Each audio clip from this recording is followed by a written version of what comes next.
सभी पत्रकार बंधुओं को नमस्कार।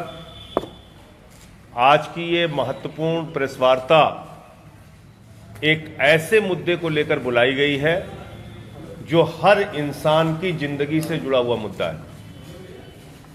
आम आदमी की जिंदगी से जुड़ा हुआ मुद्दा है, किसान की जिंदगी से जुड़ा हुआ मुद्दा है, झुग्गी वाले की जिंदगी से जुड़ा हुआ मुद्दा है, कर्मचारी की जिंदगी से जुड़ा हुआ मुद्दा है, किसान की जिंदगी से जुड़ा हुआ मुद्दा है, हर आदमी की जिंदगी से जुड़ा हुआ मुद्दा है। वो उद्योगपति हो या छोटा व्यापारी हो या कर्मचारी हो या किसान हो या झुग्गी वाला हो। और ये मुद्दा है बिजली का मुद्दा। हमको रोशनी मिलेगी तो किस कीमत पर मिलेगी? हमारा बच्चा अगर रोशनी में पढ़ पाएगा तो किस कीमत पर पढ़ पाएगा? यह मुद्दा है। किसान को सिंचाई की व्यवस्था होगी तो उसके लिए कीमत देनी पड़ेगी कि नहीं देनी पड़ेगी? यह मुद्दा है। झुग्गी में रहने वाला गरीब आदमी, ऑटो वाला, रिक्शे वाला, उसके घर में रोशनी पाने का हक उसको है या नहीं है? यह मुद्दा है। और इसलिए मैं आज अपने पत्रकार वार्ता की शुरुआत देश के गृह मंत्री आदरणीय अमित शाह जी के बयान से ही करूंगा। हमारे देश के गृह मंत्री अमित शाह जी ने, उत्तर प्रदेश के मुख्यमंत्री योगी आदित्यनाथ जी ने और भारतीय जनता पार्टी के दस्तावेज ने, उनके घोषणा पत्र ने चिल्ला चिल्ला कर कहा था कि उत्तर प्रदेश में किसानों को मुफ्त बिजली दी जाएगी। और 2-4 महीने का वादा नहीं था, 5 साल तक उत्तर प्रदेश के किसानों को मुफ्त बिजली दी जाएगी, यह कहा गया था। 5 सालों तक, यानी कि भारतीय जनता पार्टी को जिताइए और 5 साल तक मुफ्त बिजली पाइए किसानों से, यह वादा किया गया था। और सुनिए क्या कहा था हमारे गृह मंत्री अमित शाह जी ने। फिर से सरकार बना दो, किसी भी किसान को 5 साल तक बिजली का बिल भरना नहीं पड़ेगा। इस वक्त की सबसे अहम और बड़ी तो जब ये घोषणा की तो आपने देखा होगा कितने उत्साह के साथ जनता ने ताली बजाई कि हमारे गृह मंत्री जी ने कह दिया है अब 5 साल तक उत्तर प्रदेश के किसानों को मुफ्त बिजली मिलेगी, उनको पैसा नहीं देना पड़ेगा। अब आ जाते हैं भारतीय जनता पार्टी के घोषणा पत्र पर। यह है बीजेपी का घोषणा पत्र 2022 का। इसमें ज्यादा आपको मेहनत भी नहीं करनी है। पहला पॉइंट पढ़िए, पहला पॉइंट। पहले पॉइंट पर ही भारतीय जनता पार्टी ने अपने घोषणा पत्र में, अपने चुनावी दस्तावेज में यह कहा कि उत्तर प्रदेश के किसानों को मुफ्त बिजली दी जाएगी। यह कहा है, यह इनका घोषणा पत्र है। यह आम आदमी पार्टी या किसी और राजनीतिक दल का आरोप नहीं है इनके ऊपर। यह भारतीय जनता पार्टी का घोषणा पत्र है जिस पर बाबा योगी आदित्यनाथ जी ने, अमित शाह जी ने, इनके नेताओं ने चुनावी रैलियों में ठोक कर मोहर लगाई थी और कहा था कि उत्तर प्रदेश के किसानों को मुफ्त बिजली दी जाएगी। अब ये कर क्या रहे हैं? इन्होंने एक प्रस्ताव भेजा है नियामक आयोग को, और यह प्रस्ताव यह है कि 18 से 23% तक बिजली के दाम उत्तर प्रदेश में बढ़ाए जाएंगे। 18 से 23% तक बिजली के दाम उत्तर प्रदेश में बढ़ाए जाएंगे। यानी कि बिजली के दाम कम करना तो दूर की बात है, बिजली मुफ्त देना तो बहुत दूर की बात है, बिजली के दाम बढ़ाए जाएंगे और सारी कैटेगरी में बढ़ाए जाएंगे। इन्होंने कहा कि बीपीएल कैटेगरी के जो बिलो पॉवर्टी लाइन लोग हैं, जो गरीबी रेखा से नीचे रहने वाले लोग हैं, उनके बिजली के दाम 17% बढ़ाए जाएंगे। जो हमारे किसान भाई हैं, जिनको इन्होंने कहा था कि हम फ्री बिजली देंगे, उनके बिजली के दाम 10 से 12% बढ़ाए जाएंगे। जो हमारे कमर्शियल कनेक्शन लेने वाले छोटे मोटे व्यापारी हैं, उनके बिजली के दाम 12% बढ़ाए जाएंगे। जो हमारे इंडस्ट्री के लोग हैं, उनके बिजली के दाम 16% बढ़ाए जाएंगे। और घरेलू उपभोक्ता यानी कि जिनकी सबसे ज्यादा संख्या है, उन घरेलू उपभोक्ताओं की बिजली के दाम 23% तक बढ़ाए जाएंगे। 23% तक बढ़ाए जाएंगे। अब यह हकीकत क्या है, बिजली के दाम बढ़ा क्यों रहे हैं? मैं सीधा आरोप लगा रहा हूं भारतीय जनता पार्टी के सरकार के ऊपर, और अगर यह मेरा आरोप गलत है तो मेरे ऊपर बीजेपी के लोग डिफेमेशन का केस दायर कर सकते हैं। अगर मेरा यह आरोप गलत है तो सामने आके बिजली मंत्री और योगी आदित्यनाथ जी मेरी बातों का जवाब दे सकते हैं। इसके पीछे कोई और कारण नहीं है, इसके पीछे मात्र एक कारण है, भ्रष्टाचार, भ्रष्टाचार और भ्रष्टाचार।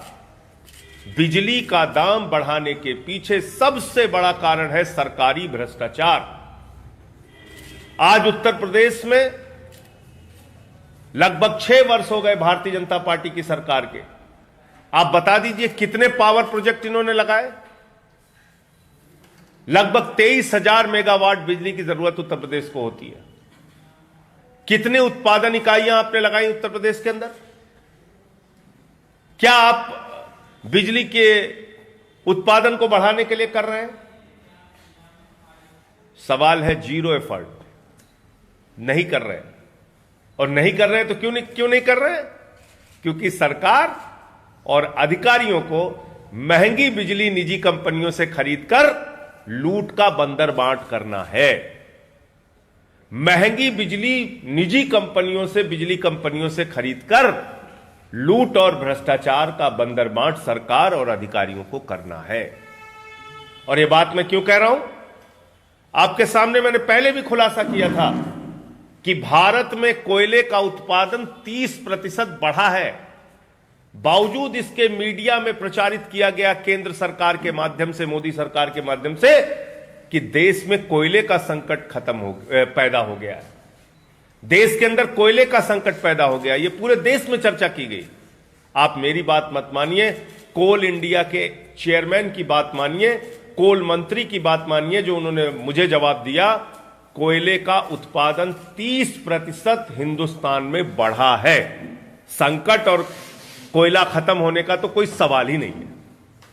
अब देखिए, हिंदुस्तान का कोयला बिजली के उत्पादन के लिए थर्मल पावर को कितने रुपए में मिलता है? 3,000 रुपए टन, 4,000 रुपए टन, मैक्सिमम 5,000 रुपए टन। लेकिन हमारी भारत की सरकार अपने करीबी मित्र, नरेंद्र मोदी जी के करीबी मित्र अडानी को फायदा पहुंचाने के लिए, उसकी कोयले की खदानें विदेशों में है, उसको फायदा पहुंचाने के लिए कह रही है कि भले ही आपके देश के अंदर सस्ते दाम पर कोयला उपलब्ध है, भले ही आपको 3,000 रुपए टन कोयला हिंदुस्तान के अंदर मिल रहा है, भले ही हिंदुस्तान की कोल इंडिया की कंपनी की उत्पादन क्षमता 30% बढ़ गई है, बावजूद इसके आपको विदेशों से कोयला खरीदना पड़ेगा। और कितने में खरीदना पड़ेगा? 25,000 रुपए टन, 40,000 रुपए टन, 30,000 रुपए टन, जितनी मनमानी बोली लग सकती है उतना। तो जब महंगा कोयला विदेशों से खरीदा जाएगा, अडानी की खदान से खरीदा जाएगा, उससे बिजली का उत्पादन किया जाएगा, तो निश्चित रूप से बिजली के दाम बढ़ेंगे। एक तो बड़ा भ्रष्टाचार केंद्र और राज्य की सरकारें मिलकर यह कर रही हैं, और कई राज्य सरकारों पे तो दबाव बनाया जा रहा है। जैसे पंजाब की सरकार ने कहा कि भाई हम महंगा कोयला क्यों खरीदेंगे जब हमारे पास सस्ता कोयला है। तो कह रहे नहीं खरीदो, नहीं तो तुम्हारा कोयले का जो हम कोटा है उसको बंद कर देंगे। उत्तर प्रदेश की सरकार अपनी सरकार से कहे कि भाई हम सस्ता कोयला खरीदेंगे, हम महंगा कोयला क्यों खरीदेंगे? क्योंकि तुम महंगा कोयला अगर खरीदोगे तो उसका दबाव किसके ऊपर पड़ेगा? हमारे ऊपर पड़ेगा, किसान पे, मजदूर पे, झुग्गी वाले पे, आम आदमी पे। तो एक तो कारण यह है। दूसरी बात, आप जब बिजली की क्राइसिस पैदा हो जाती है तो आपने ऐसे ऐसे एग्रीमेंट कर रखे हैं जिसमें आपको 25 रुपए, 15 रुपए, 20 रुपए यूनिट बिजली खरीदनी पड़ती है। इसके लिए आप बिजली के उत्पादन इकाइयां बढ़ाइए, बिजली के उत्पादन की क्षमता बढ़ाइए। अब क्यों महंगी बिजली खरीदते हैं? क्यों इस सिस्टम को आप जारी रखना चाहते हैं? और ये मैं नहीं कह रहा हूं, ये नियामक आयोग की रिपोर्ट है। नियामक आयोग के सामने बहुत सारे लोगों ने मांग की। नोएडा के 1,56,000 उपभोक्ताओं ने कहा हमसे ज्यादा बिजली का बिल वसूल लिया गया। उसका आकलन किया नियामक आयोग ने और लगभग 1100 करोड़ रुपए 1,56,000 बिजली उपभोक्ताओं से ज्यादा वसूले गए थे। यह आकलन करके नियामक आयोग ने कहा कि आप इनका पैसा वापस कीजिए। और पूरे उत्तर प्रदेश से, जिसमें पत्रकार बंधुओं आप लोग भी शामिल हैं, पूरे उत्तर प्रदेश से 25,133 करोड़ रुपए बिजली की कंपनियों ने बिजली के उपभोक्ताओं से ज्यादा वसूला है। 25,133 करोड़ रुपए पूरे उत्तर प्रदेश में बिजली उपभोक्ताओं से बिजली कंपनियों ने ज्यादा वसूला है। तो चोरी और सीनाजोरी चल रही है। हमसे ही ज्यादा बिजली का बिल वसूलते हो। हमारा बिजली का दाम सस्ता करना चाहिए और आप बिजली का दाम सस्ता करने के बजाय हमारे ऊपर ही बिजली का बोझ भी बढ़ा रहे हैं, दाम का बोझ भी बढ़ा रहे हैं, कह रहे हैं नहीं हम और बिजली का दाम बढ़ाएंगे। तो आम आदमी पार्टी ऐसा बिल्कुल नहीं होने देगी और हम पूरे उत्तर प्रदेश में इसके खिलाफ आंदोलन करेंगे और वादा खिलाफी के खिलाफ चेतावनी धरना 23 जनवरी को नेताजी सुभाष चंद्र बोस की जयंती पर लखनऊ में किया जाएगा। और उस धरने में हम लोग सरकार को यह चेतावनी देने का काम करेंगे कि आपने वादा खिलाफी की है। चुनाव में कहा था बिजली मुफ्त मिलेगी किसानों को, बिजली का दाम आप बढ़ाने जा रहे हैं। बिजली किसानों की मुफ्त कीजिए नंबर 1, और 25,133 करोड़ रुपए जो उत्तर प्रदेश के बिजली उपभोक्ताओं से ज्यादा लूटा गया है, ज्यादा वसूला गया है, ज्यादा भ्रष्टाचार करके लिया गया है, वो पैसा बिजली उपभोक्ताओं को या तो वापस कीजिए या बिजली का दाम कम करके उसको एडजस्ट कीजिए।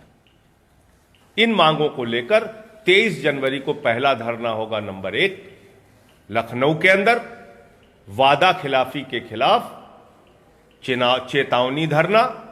उसके बाद 27 जनवरी को पूरे उत्तर प्रदेश में हमारी जितनी भी जिला इकाइयां हैं वो उत्तर प्रदेश के अंदर धरना प्रदर्शन आंदोलन करके सरकार को ज्ञापन देंगी।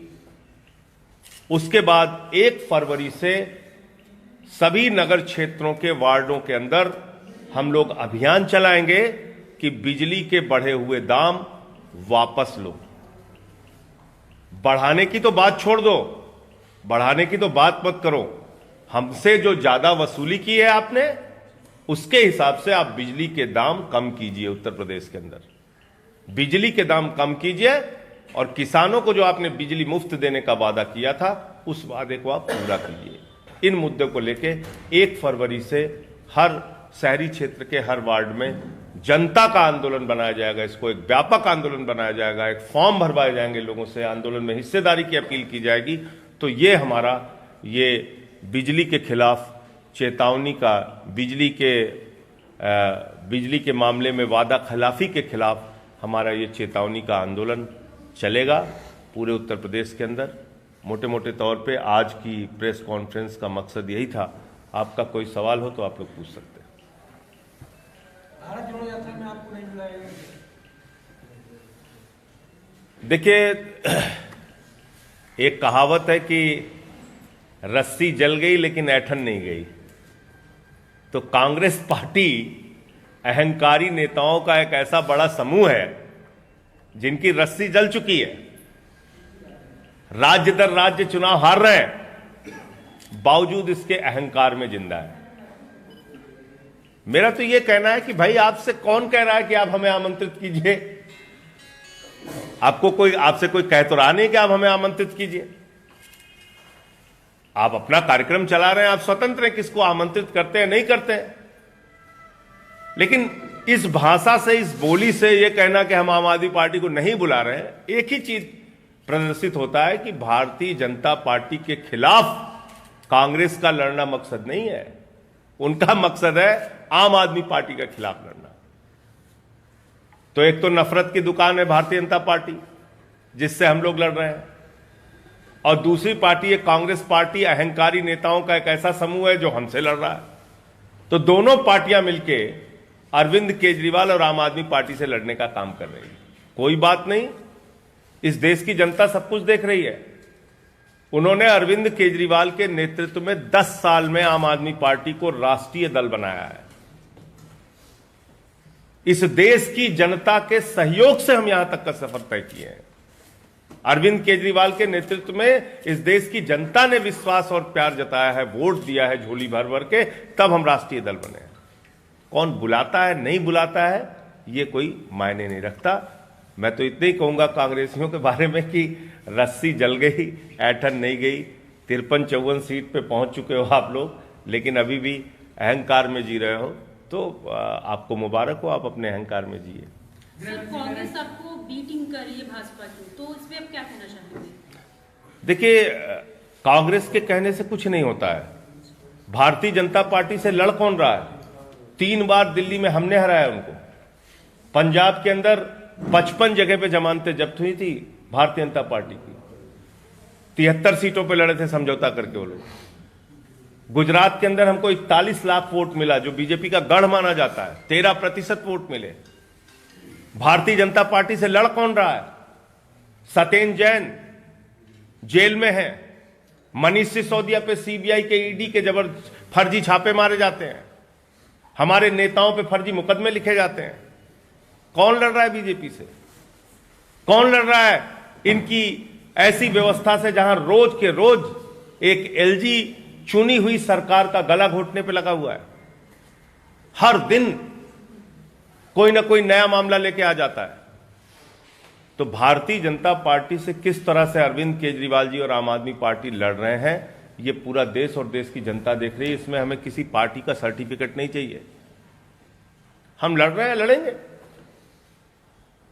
एक नफरत की दुकान है और दूसरी अहंकारी नेताओं का समूह है। संजय जी, एक ग्लोबल इन्वेस्टर समिट होने जा रहा है। सरकार दावा करेगी कि उत्तर प्रदेश में हम बेहतर माहौल देंगे, तमाम विदेशी औद्योगिक घराने भी आएंगे और साथ ही भारत के अंदर भी। देखिए, इससे पहले बिजली का दर बढ़ाया जा रहा है, तो कहीं न कहीं उनको आने से पहले एक बड़ा झटका देने की तैयारी करी सरकार। देखिए, मैं तो सिर्फ ये कह रहा हूं कि सौगात दे रही है।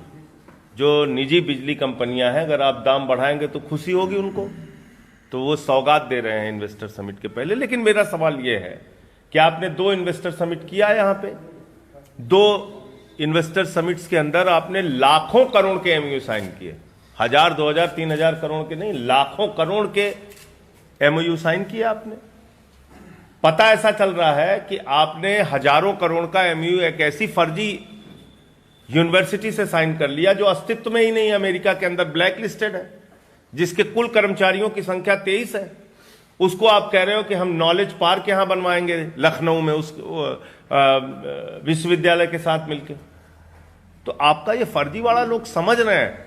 मैंने तो कहा है, जो पहले के आपके 2 इन्वेस्टर समिट हुए हैं उस पर आप व्हाइट पेपर जारी कीजिए। कितने कंपनियों के साथ आपने एमओयू साइन किया, नंबर 1। कितने रोजगार का सृजन हुआ, नंबर 2। कितनी कंपनियां, कितनी फैक्ट्रियां, कितने उद्योग यहां पर लगे, नंबर 3। इन चीजों का आंकड़ा जारी कर दीजिए। आप भी मीडिया के लोग हैं, समझदार हैं, आपको समझ में आ जाएगा क्या हुआ इन्वेस्टर समिट में। इन्वेस्टर समिट में अगर आप सिर्फ उनको बड़े बड़े होटलों में रोकने के लिए और लखनऊ को चमका के उस पर पैसा खर्च करने के लिए बुला रहे हैं, अपनी वाहवाही लूटने के लिए बुला रहे हैं, तो इससे उत्तर प्रदेश के नौजवानों को क्या हासिल हो रहा है?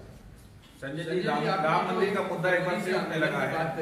इस आंदोलन की अगुवाई आप करेंगे कि अरविंद केजरीवाल खुद आएंगे लखनऊ में या यूपी के अन्य राज्यों में? देखिए, उत्तर प्रदेश के प्रभारी के तौर पे हमारे जिम्मेदारी पर यहाँ के संगठन का विस्तार और आंदोलनों को बढ़ाने का प्रभार है, तो उस काम को हम यहाँ पे करेंगे।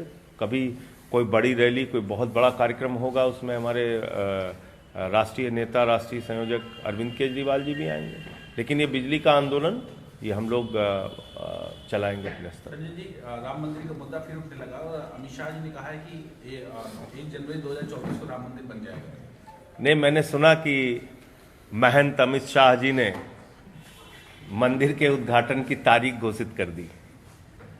वो देश के गृह मंत्री हैं। माननीय सर्वोच्च न्यायालय के आदेश पर प्रभु श्री राम का मंदिर बन रहा है। भारतीय जनता पार्टी वालों के लिए एक लाइन मुझे याद आती है, तू कौन मैं खामखा, तू कौन मैं खामखा। अरे भाई तुमसे क्या मतलब है? तुम कौन होते हो 24 जनवरी की तारीख घोषित करने वाले? क्यों नहीं 23 में मंदिर का उद्घाटन होना चाहिए? क्यों नहीं अप्रैल में होना चाहिए? क्यों नहीं मार्च में होना चाहिए? क्यों नहीं अगस्त में होना चाहिए? इस देश के करोड़ों हिंदू तो चाहते हैं जल्द से जल्द प्रभु श्री राम के मंदिर का उद्घाटन हो। और आप क्या चाहते हैं कि जनवरी में उद्घाटन हो, जिसके बाद हम चुनावी फायदा ले सकें। आपकी बातों को लोग समझते नहीं है। प्रभु श्री राम हमारे लिए, देश के करोड़ों हिंदुओं के लिए आस्था के प्रतीक हैं। उनको अपने राजनीतिक चुनावी इस्तेमाल के लिए उपयोग मत कीजिए। आप किस मंदिर के महंत हैं भाई? आप देश के गृह मंत्री हैं, आप तारीख घोषित कर रहे हैं। आपका क्या लेना देना है? एक हिंदू के तौर पे इस देश के करोड़ों लोग ये चाहते हैं कि प्रभु श्री राम के मंदिर का उद्घाटन शीघ्र जल्द से जल्द हो। अप्रैल में हो, मई में हो, जून में हो। आप कह रहे हो जनवरी 24 में होगा। कौन होते हो आप? तो इसलिए मतलब उनका मैंने बयान सुना था, तभी मुझे लगा था कि भाई अब आप देश के गृह मंत्री हैं या मंदिर के महंत हैं? आपसे क्या मतलब है? आप अपना काम कीजिए जो काम आपको दिया गया है।